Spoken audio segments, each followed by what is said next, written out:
a break. So we'll have the break. And then, after the break, we'll discuss about self-care and stress management. Okay? So I would like you again to open your phones because we're going to have an activity. Okay? So,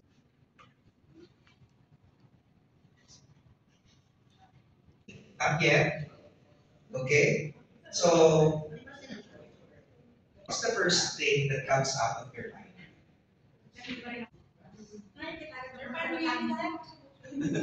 Pero hindi naman kilala kung sino yung nagbigay. So it's anonymous.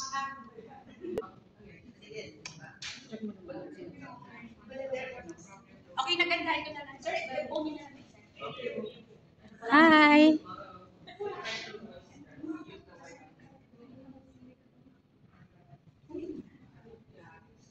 To come out of their mind would be something negative, right? I think that's already a given. That when we think of mental health, we always think about depression, we think about anxiety, we think about stress, we think about worries. Okay, but just as I expected, because this is not your first time discussing about mental health. So it's also good that for some of you, we have put in things that are positive regarding mental health.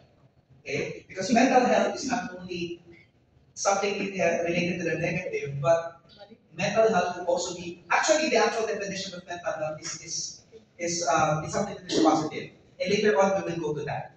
But then again, what I'm saying here that it's a breath of fresh air to see that everyone has this kind of understanding that mental health is not only about having problems.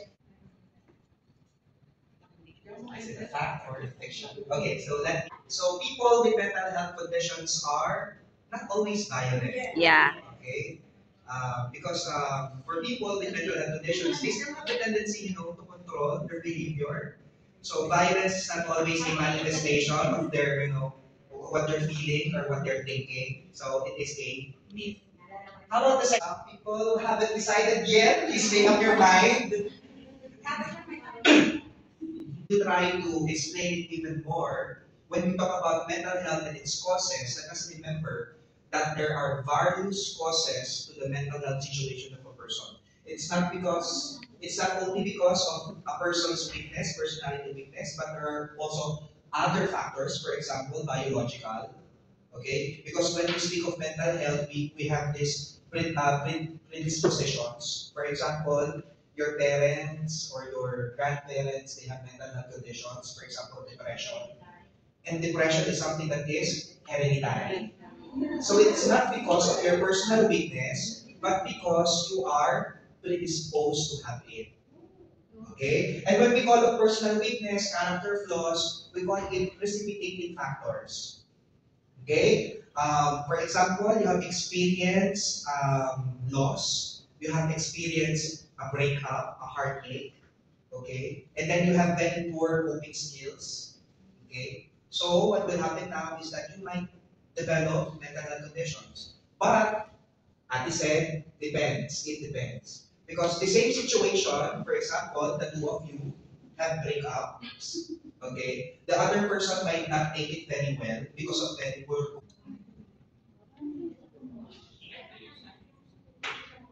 It can affect me. Don't you know that I'm too stressed with my PhD work?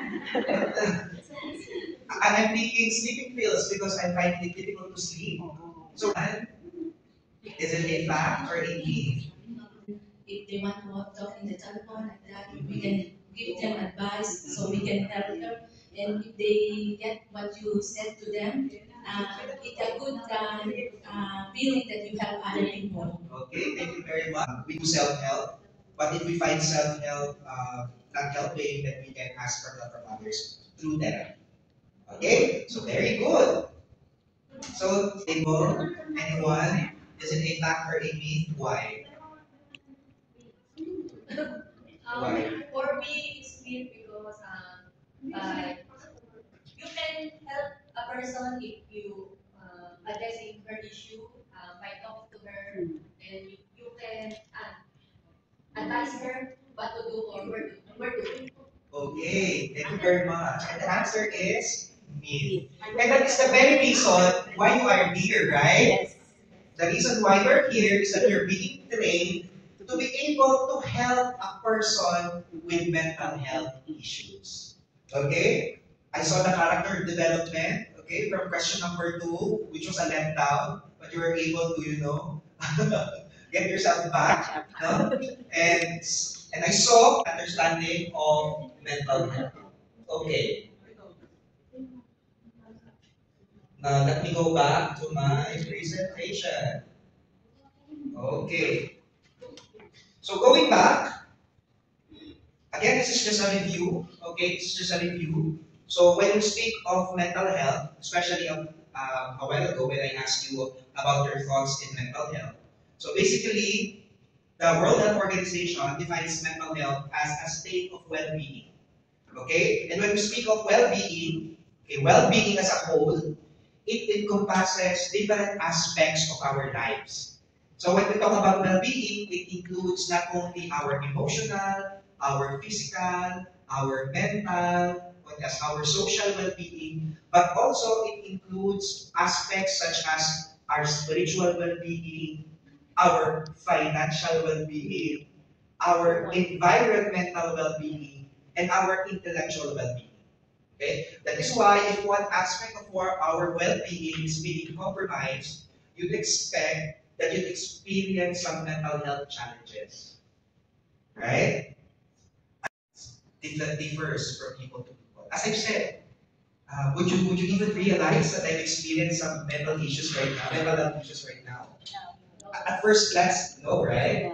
But as I told you that I'm having sleep difficulties, then you have the realization, oh, even that experience mental health difficulties. Why? Because no one is exempt from experiencing it. Okay? But how will you know? Okay, when you talk to them, when you relate with them, or experience, experience it yourself, it's hard. Okay, what time is it? It's 10:19. Okay, good. So that we'll be able to have a break by 11 something. For our next part, we'll be having.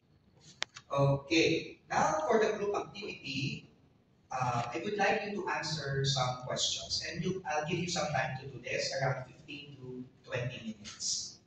Okay.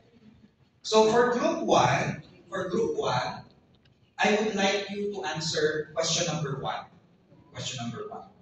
For group 2 and group 3, I would like you to answer number 2.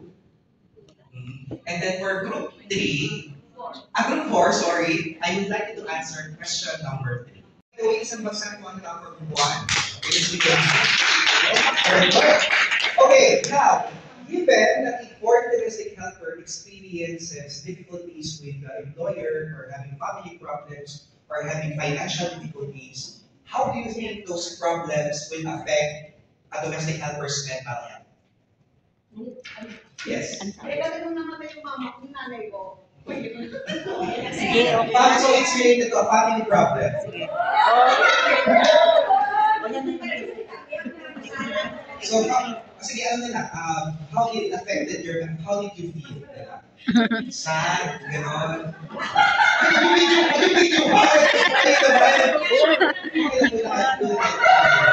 Nung nangyari, or experiencing now, does not always imply a mental illness. Having a mental health issue is different from having a mental health illness. Okay? So, not because you're feeling sad, you're feeling hopeless or helpless because of the situation that you're in, does not mean that there's something wrong with you. Why? I said for us to normalize. Why? Because we have to remember that our negative reactions or our negative behaviors are but normal reactions to an abnormal situation. Oh. Okay? So, yung naramdaman nyo po kanina, it does not mean that there's something wrong with you. It's okay to be sad. It's okay to feel helpless because you are reacting to a abnormal situation. Okay? So, normal na maramdaman natin yan. Okay na umiyak. Okay naman, it's okay to be sad, it's okay to cry, it's okay to be afraid, no? It's okay not to be okay. But what is not okay? Dealing with it, or you're not. Okay, being in denial, or you're not dealing with it. If you're not dealing with it, if you're denying that it's happening, then it's not okay. If you do not, you know that you're feeling sad, you know that you're feeling anxious, but you're not doing anything for you to get out of it, then it's not okay. Because the more that you do that, the more that your mental health issue might become worse. Yes, sabay-sabay pa. Okay, it might become worse. Okay? So what am I trying to say here? Okay, it's okay or she's feeling. So that later on we will go to number 3 because it's related to number 3. Okay? For you not to be able to feel burned out after talking to the person. Okay? Because if you put yourself entirely in her shoes, you'll absorb the energy, okay? And then you'll feel tired, and it's not good. So, practice effective tolerance. Can you please repeat it? Practice Affective tolerance. Okay? See, you can empathize, but you can separate your own feelings and emotions from the person. Okay, now, going back, I've been talking a lot. So going back to the responses, so basically what you told me has something to do with basic counseling skills, how to provide support, etc., etc. Okay, but being a peer supporter, okay, let me go. Let me just set some expectations from you. Because as a supporter, and it's in red, let's read it. 1, 2, 3, go. You are here to help, not to fix everything. Okay? As a peer supporter, you are there to help, not to fix everything. So it's not your duty To make fix his up. or her life even better. If they don't want to talk about it, so be it.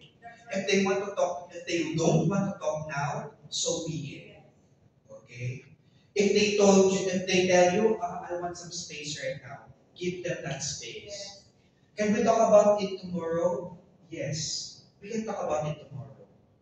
Okay? You should not be the pushy one, that I know you have a problem. Come to me and I'll solve it.